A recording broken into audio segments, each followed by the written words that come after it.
Donc là, on va traiter le nouveau-né de mère diabétique. Donc parmi les pathologies qui nous font peur en matière de pratique, que ce soit pour l'obstétricien que pour le pédiatre, c'est la maman diabétique, le suivi de sa grossesse et quand elle va accoucher, comment prendre en charge ce nouveau-né, c'est très important.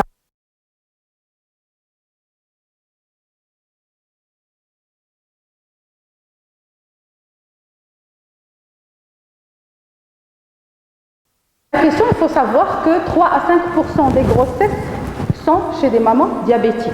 Donc quand je dis diabète, je n'ai pas bien spécifié est-ce que c'est un diabète gestationnel ou alors c'est un diabète qui est déjà antérieur à la grossesse. La tendance, elle est franche. La tendance à l'augmentation, elle est franche. Parce que de toutes les manières, le mode de vie, les modes de vie qui changent, la manière avec laquelle on s'alimente, pas de sport, et donc forcément, on va voir le fameux syndrome métabolique qui va s'installer de plus en plus avec des femmes qui vont présenter de plus en plus de diabète. 80% des cas, c'est un diabète gestationnel, heureusement. Donc ce n'est que 20% qu'on a un diabète qui est vraiment diabète connu, pathologique.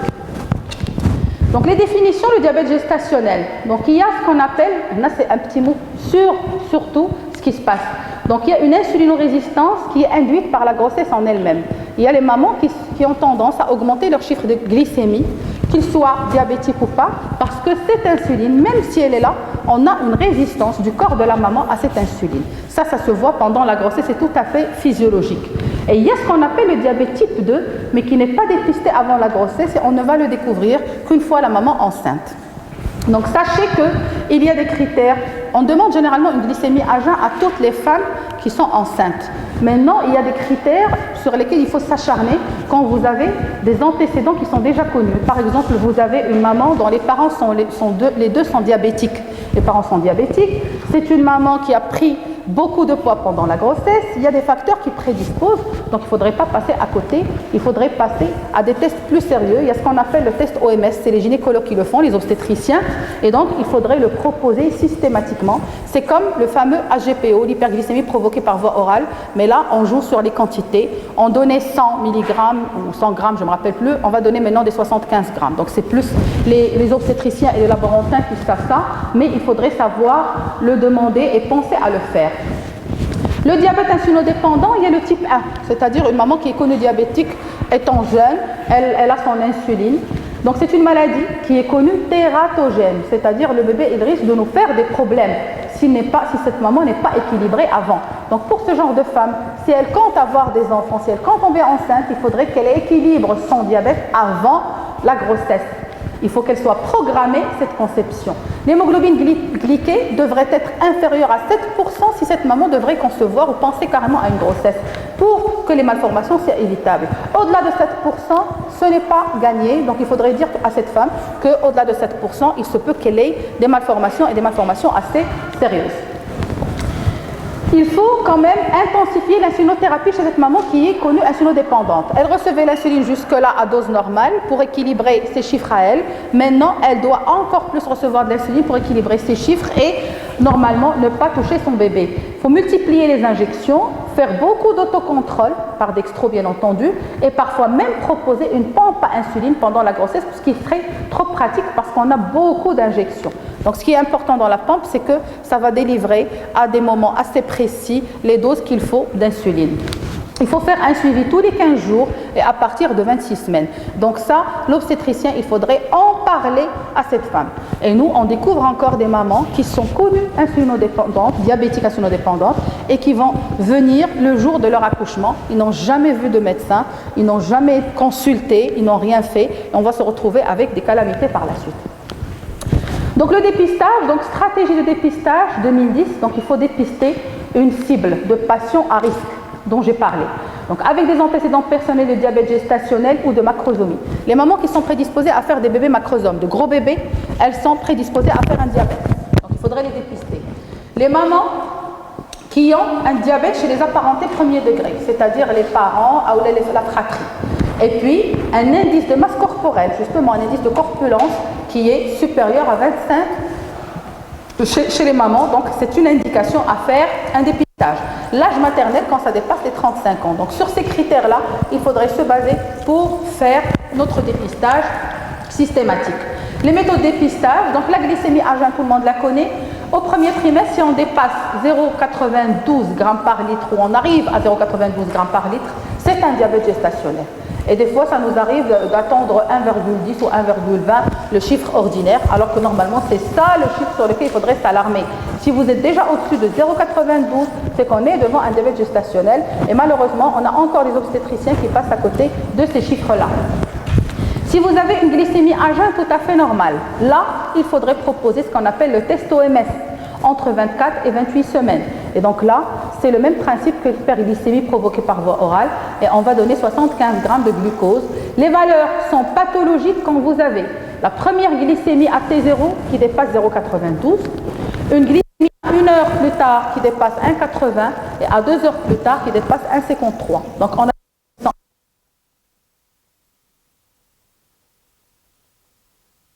valeur pathologique pour signer que cette maman est pathologique et qu'elle est diabétique. Les conséquences du diabète, pendant la grossesse, vous avez une maman qui a une hyperglycémie qui n'a pas été équilibrée à temps. Donc on a l'hémoglobine glyquée qui est élevée. Donc on a fait notre hémoglobine glyquée, elle dépasse les 7%. Il y a l'hyperglycémie fœtale aussi parce qu'elle fait passer cette hyperglycémie de cette maman qui va passer à travers le placenta pour passer dans la circulation du bébé. Et il y aurait l'augmentation des corps cétoniques maternels parce qu'elle va le faire dégrader. L'hémoglobine glyquée, elle va entraîner une hypoxie fœtale. Et donc, on va se retrouver avec des fois des bébés. La maman, elle est énorme, mais avec un petit bébé qui va présenter un retard de croissance intra-utérin. C'est parce que ce bébé, il s'est mis en hypoxie, parce que l'hémoglobine glyquée, elle était très élevée. Voire carrément des bébés qui vont décéder in utero. Il y a des moments qui ont des bébés qui décèdent assez souvent et on ne pense pas au diabète. Peut-être qu'on va penser à des pathologies beaucoup plus pointues, type le pus, type anticorps antiphospholipides, mais ne pas penser au diabète, et ça c'est sérieux. L'hyperglycémie fœtale va faire qu'il y aurait un hyperinsulinisme fœtal. Donc forcément, il y a une glycémie qui augmente, donc ce bébé, forcément, il va donner encore plus, il va sécréter plus d'insuline pour se retrouver un certain équilibre. Mais cette insuline, qu'est-ce qu'il va faire? On va se retrouver avec une cardiomyopathie hypertrophique. Il va se déposer au niveau du muscle cardiaque, il va entraîner ce qu'on appelle la cardiomyopathie hypertrophique. On aura un retard de maturation pulmonaire. Les bébés de mère diabétiques, si vous vous rappelez, ils vont faire des tableaux qui vont simuler une maladie des membranes hyalines, c'est comme des prématurés. D'ailleurs, parmi les indications du surfactant, si vous vous rappelez, c'est la maladie des membranes hyalines chez les prématurés, c'est les bébés de mère diabétiques et c'est les inhalations méconiales. Donc retenez-le. Et puis, on va se retrouver avec des bébés qui sont macrosomes, c'est-à-dire qui sont gros par rapport à leur terme. L'augmentation des corps cétoniques, qui est le troisième volet chez la maman, va entraîner des malformations chez le bébé. Donc il faudrait qu'on fasse attention, on peut se retrouver avec des malformations chez le bébé. Chez le fœtus et le nouveau-né, les complications sont rares, les complications du diabète gestationnel. Les complications sont importantes si vous avez un diabète 2 méconnu, c'est-à-dire un diabète gras. Donc quand vous avez un diabète gras, c'est encore plus grave. Donc la macrosomie, bien sûr, donc c'est une indication à l'extraction par césarienne, parce que de toutes les manières, si c'est un gros bébé par exemple qui arrive à 5 kg, on ne va jamais pouvoir le descendre par voie basse. Sinon on va se retrouver soit avec des étirements, soit avec un problème de plexus, soit avec des fractures, ou alors une maman qui est toute déchirée quand même. Donc il est responsable de dystocie. Et puis, d'encéphalopathie hypoxo-ischémique, parce que c'est un bébé, plus on tarde à l'extraction, plus c'est un bébé qui devrait sortir, et donc son cerveau va se retrouver en hypoxie, on va se retrouver avec une encéphalopathie plus tard. La paralysie du plexus brachial, voilà, fracture de la clavicule et de l'humérus. Donc quand vous avez un bébé macrosome, et surtout chez une maman primipare, c'est une indication à la césarienne, c'est clair. Sauf si elle arrive tête à la vue. Les complications métaboliques, l'hypoglycémie. Un gros bébé, généralement, il risque de nous faire des hypoglycémies, même s'il n'est pas gros.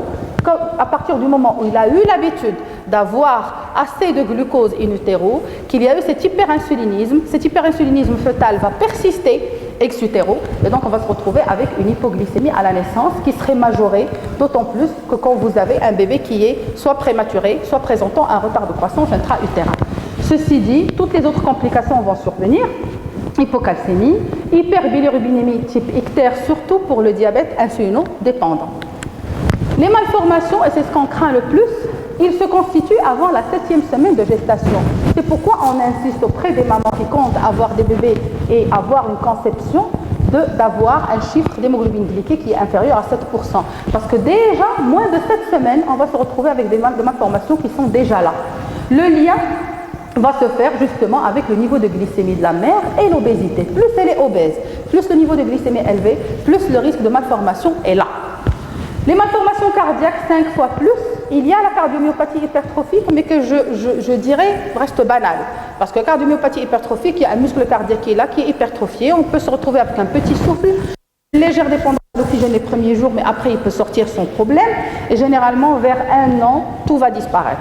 Par contre, il y a d'autres malformations cardiaques qui sont encore plus graves et qu'on va voir encore plus. Donc, il faudrait quand même faire attention. Les malformations squelettiques, il y a ce qu'on appelle le syndrome de régression caudale. Et quand je dis régression caudale, il faut faire attention à tout ce qui se passe vers le bas. Il faudrait bien chercher est-ce qu'il n'y a pas d'imperforation anale. C'est des bébés qui font des imperforations anales, qui font des malformations au niveau des pieds, des malformations vertébrales. Il faut voir au niveau de leur coccyx, est-ce que tout se passe bien. Est-ce qu'il n'y a pas d'hypoplasie fémorale? Est-ce qu'il n'y a pas de fonte labiopalatine? Donc tout ceci sont des malformations qu'on pourrait voir. Les atteintes nerveuses, justement, type myeloméningocèle, type carrément anencéphalie, qui n'est pas bien sûr compatible avec la vie, et hydrocéphalie. Les atteintes digestives, et donc on peut se retrouver avec ce qu'on appelle un syndrome du petit côlon gauche. On peut vivre avec, mais quand même ça dérange.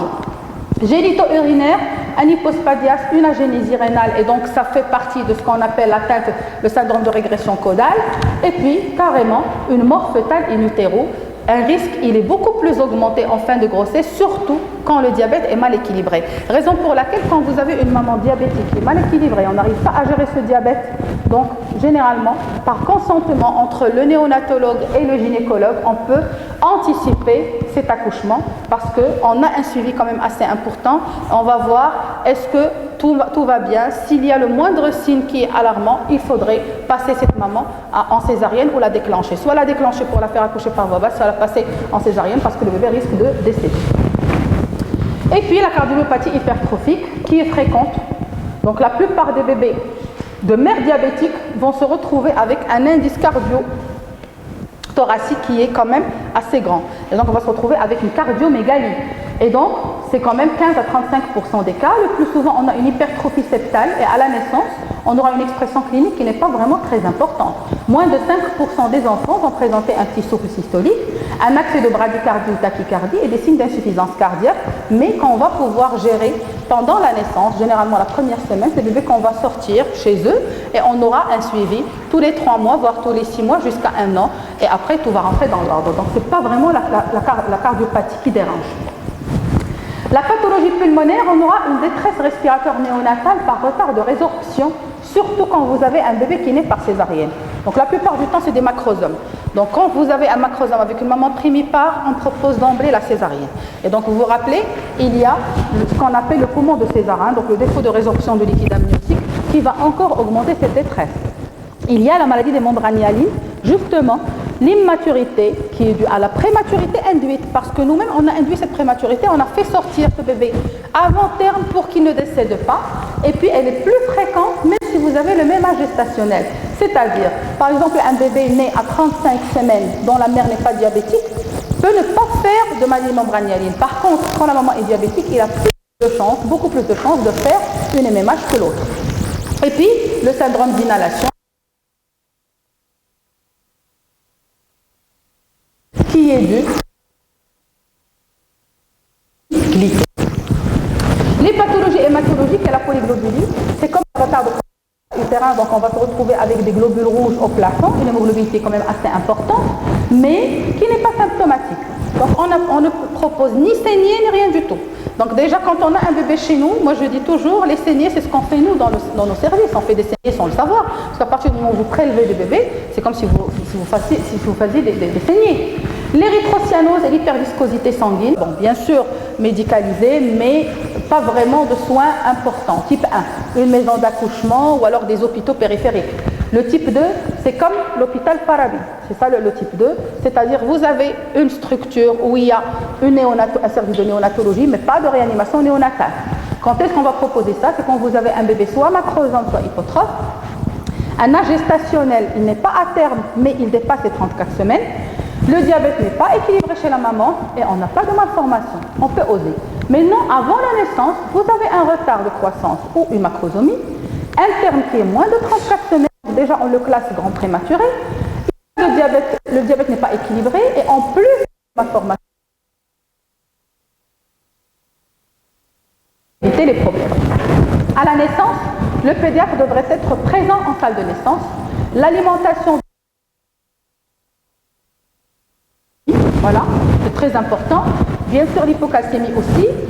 Il faut évaluer la qualité, l'adaptation de ce nouveau-né et puis bien sûr l'examiner pour voir est-ce qu'il y a une macrosomie. Donc il faut voir les courbes et se référer aux courbes. Il faut voir est-ce qu'il y a cet aspect cushinoïde. C'est typique des bébés de mère diabétique. C'est-à-dire vous avez un bébé dont le faciès, il est un bébé qui est bouffi, un faciès qui est un peu particulier, qui est arrondi. Et dès qu'on le voit, on peut se dire cette maman est diabétique sans qu'elle le sache elle-même.